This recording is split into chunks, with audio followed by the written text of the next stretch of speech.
Bismillahirrahmanirrahim.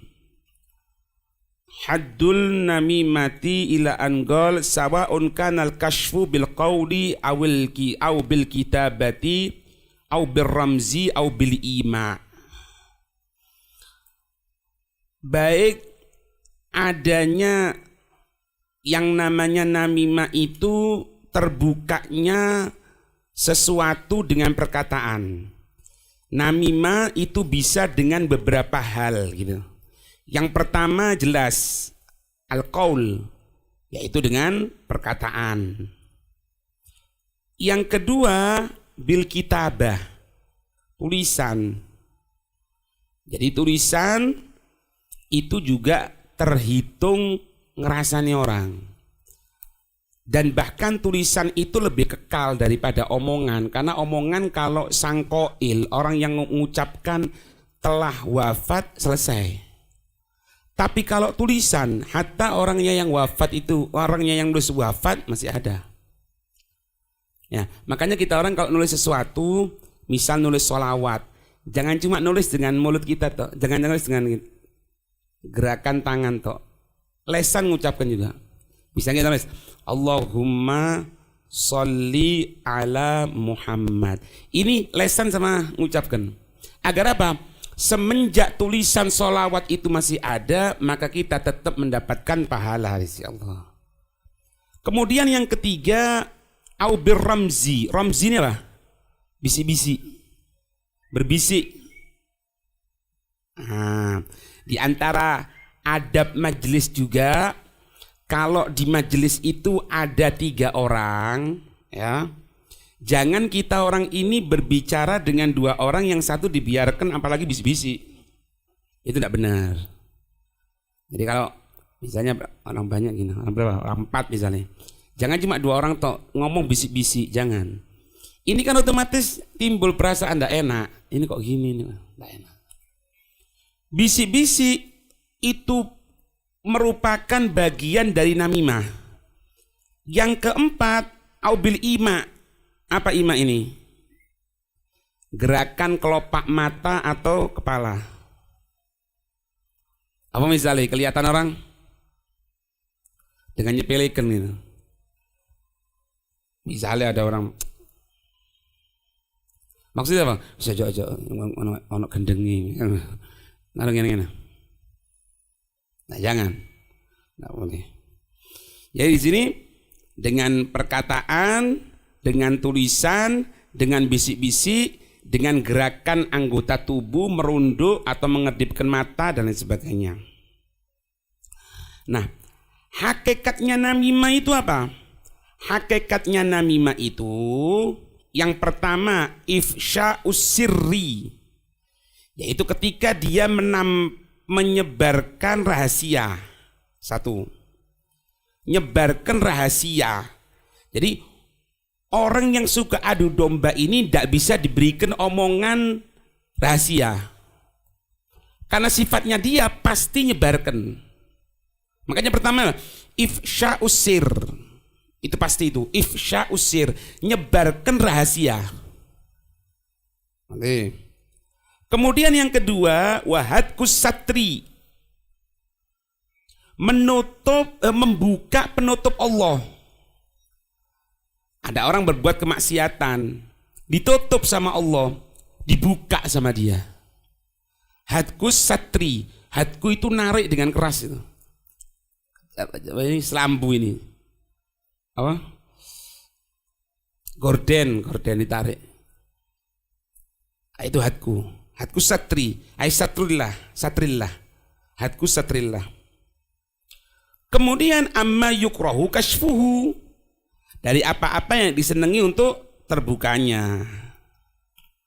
Gitu. Kalau itu sesuatu kebaikan, ya tidak apa-apa. Untuk mancing yang lainnya. Iku fulan bin fulan itu gini ya, gini gitu. Ngawur. Itu tidak tahu. Dia itu yang bantu ini loh. Dia itu yang ini. Cuma memang dia itu tidak pernah nampakkan. Nah ini kan buka juga kan. Cuma bukanya buka bagus. Wow.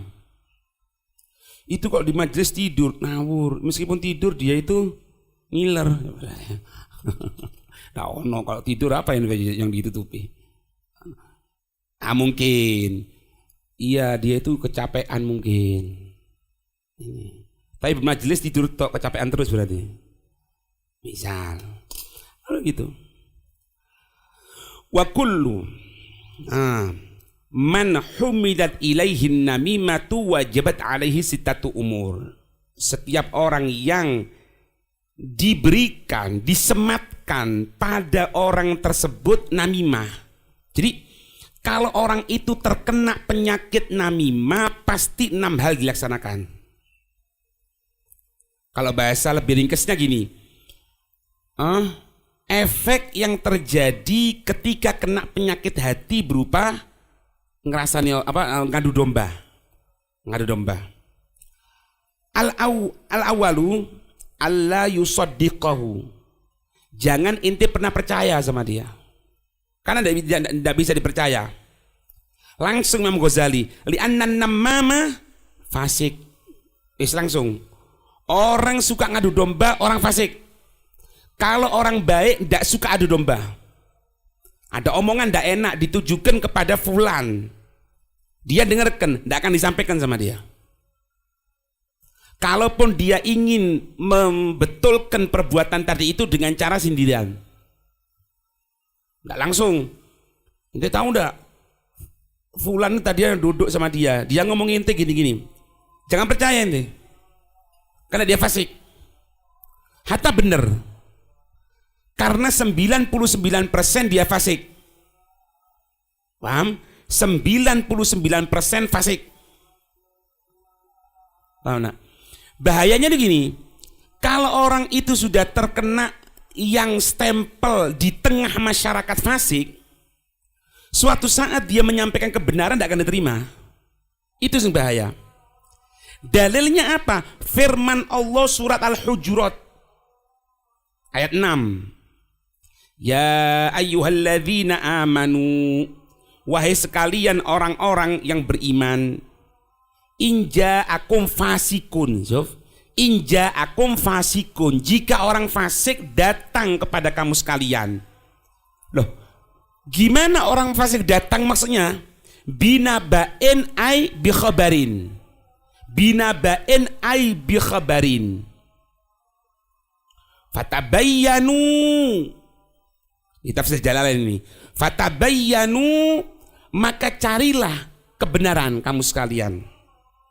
Ai sidqahu min kidbihi. Jujurnya, benernya dari bohongnya. Jangan diterima. Kalau ada orang datang, orang fasik datang sama inti ngomong, "Syuf, fulan ini gini sama inti." Jangan percaya. Teliti dulu. Cari bener enggak? Supaya apa? Antusibu qauman ay khasyata dalik. Ya, antusibu qauman, jangan sampai engkau menimpakan satu kaum, jangan engkau menjelekkan satu kaum bijahalatin, padahal engkau tidak tahu. Jangan kita menisbahkan satu kelompok, jangan kita menisbahkan mengatakan fulan itu seperti ini, kelompok itu seperti ini, padahal kita tidak tahu. Kok kita bisa ngomong seperti itu? Karena khobar dari orang. Supaya kamu jangan sampai memberikan kejelekan, menstempel, mengatakan orang itu jelek, kelompok itu jelek, padahal bijahalah. Di tafsirnya bijahalah ini ay halum minal jahilin. Keadaan orang-orang yang tidak tahu. Mereka tidak tahu. Bercerita kondi kon. Ya fulan datang sama ana, sudah nyari kebenaran. Ya enggak boleh. Enggak boleh. Berita kan ngono. Berita nanti dipotong, diginikan, sudah. Jangan percaya. Itu fasik gitu. Wathani ayyanhahu an dzalik, mencegahnya dari itu. Ya. Qala ta'ala wanha 'anil munkar, laranglah dari kemungkaran. Jangan percaya. Jangan biarkan dia ngomong sama ente. Jangan ditanggap. Lo mosok. Iya dah. Oh, lah itu respon namanya. Ente kalau ada orang ngomong misalnya, ente tahu enggak fulan bin fulan ini gini. Loh, iya dah. Nah, iota, kalimat iota itu mancing dia terus. Jangan. Wes. Bas, mari. Ngono. Ada salah satu guru kita ngatakan, kadang-kadang setelah majelis ilmu atau pengajian, dia sudah nyampaikan ilmunya Rasulullah. Qala Allah, qala Rasulullah. Pas makan ngerasanya orang. Banyak. Diem. Terus ngomong lainnya. Orang itu iso ngerasani ngadu domba ini karena nganggur. Wis salah. Kalau enggak nganggur enggak? Ayo misalnya anak bilang, "Syuf, nanti sore hafalan ya, mulai awal sampai sekian." Ndak iso ngerasani wong. Ate enggak kok ndak neng. Aku enggak hafalan iki. Ndak hafal jadi kayak no. Tapi lek nganggur, ya ndak. Nah, kepikiran wadifahnya dia ndak bakalan. Makanya harus punya wadifah kita orang ini. Punya apa ini amalan rutin diri kita. Ndak qodoi. Ana pokoknya merutinkan satu hari harus 2 juz. Ini belum selesai 2 juz, ndak akan ngerasani wong. Lek mari nganggur kan, nah itu bahaya. Paham ya? Itulah wis. Lihat aja. Orang yang gitu pasti orang nganggur. Ndak mungkin ndak. Lah nganggur ini, walah nganggur itu mungkin. Kemudian yang ketiga, ayyabghudha fi'lahu dzalika fillah. Kamu benci. Ya, benci tapi jangan orangnya. Benci perbuatannya. Karena kalau benci orangnya, ndak akan kita doakan baik. Nggak boleh. Jangan benci sama ininya. Orang itu datang misalnya, orang ini biasa ngerasani wong ngadu domba. Kalau itu sudah benci, orang penyakit ngali-ngali. Loh, padahal dia tobat loh. Nggak tahu kan kita orang kan? Dia datang sama itu masalah. Kifalukum bikhair. Muslim kok. Wajib kita cintai saudara kita. Duduk. Nah, kalau mulai ngomong, wis cukup. Nggak iso. Saya petua wis. Aku tasiki kok. Eman kan? Ente sudah ngajar, yang belajar mulai pagi sampai jam 10. Mari ngono ngrasani wong habis. Orang yang dirasani orang fasik. Itu apa? Malah kita orang ngirimkan perbuatan kita sama dia, perbuatan baiknya sama dia. Cukup. Satu. Yang pertama apa? Jangan percaya, larang, benci perbuatannya, jangan benci orangnya. Ini beberapa hal. Yang keempat, ala yadunna bil ghaib asu. Jangan engkau menyangka dengan sesuatu yang ghaib dalam keadaan kejelekan. Jangan nyangka-nyangka kejelekan kepada orang. Jangan nyangka-nyangka kejelekan kepada orang. Sampai dikatakan apa? Kalau ada orang dia tadi itu matanya merah, ngomongnya apa ini terbata-bata, kemudian dia muntah, kemudian sampai maaf di muntahnya itu bau alkohol, kena cambuk? Lah, nggak kena cambuk. Tuh, mata merah, ngomong nggak karu-karuan. Muntah bau alkohol, kok enggak? Mungkin dia salah minum. Dikira itu adalah air, ternyata khamr. Enggak boleh. Sampai segitunya loh. Makanya Allah berpesan di sini dalam surah Al-Hujurat ayat 12, ya ayyuhalladzina amanu, wahai sekalian orang-orang yang beriman, ijtanibu, jauhi kamu sekalian apa itu? Katsiran minadh-dhanni, banyak prasangka. Ojo ang prasangka mbek wong. Inna ba'da dhanni itsmun. Sesungguhnya sebagian prasangka itu dosa. Itsmun tahu enggak namanya? Mu'tsimun.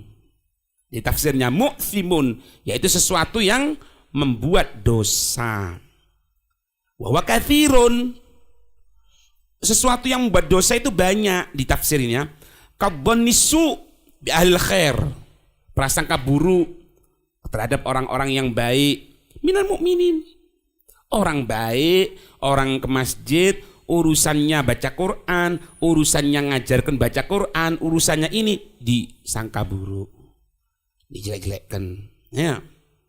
Wahum katsirun, mereka ini banyak. Bi khilafi bil fusak minhum, berbeda kalau orang-orang fasik. Fala isma fi nahwi ma yadharu minhum. Kalau orang-orang fasik, dia menampakkan kefasikan depan ente baru. Sudah di sini. Paham ini? Orang fasik, oh yes, kayak nggak botol khamr. Kemudian ada di terasnya ente gini. Loh. Sana, keluar dulu. Nggak boleh sangka buruk. Terus dari sangka api apa kira-kira? Lek nggawa botol khamr. Salah nggawa. Ada satu tok prasangka, mungkin gila. Nah kalau gila sudah ditangkap, aku waras, bang waras, ya fasik. Kalau fasik menampakkan loh ya. Ini tafsirnya ini. Bi khilafil bil fusak, bi khilafi bil fusak minhum, dari kelompok mereka orang mukmin ini. Fala isma fi nahwi ma yadharu minhum. Apa-apa yang nampak kita katakan hati-hati. Kamu kok gini? Kamu kok minum khamr? Kamu, tidak apa-apa. Paham ini ya?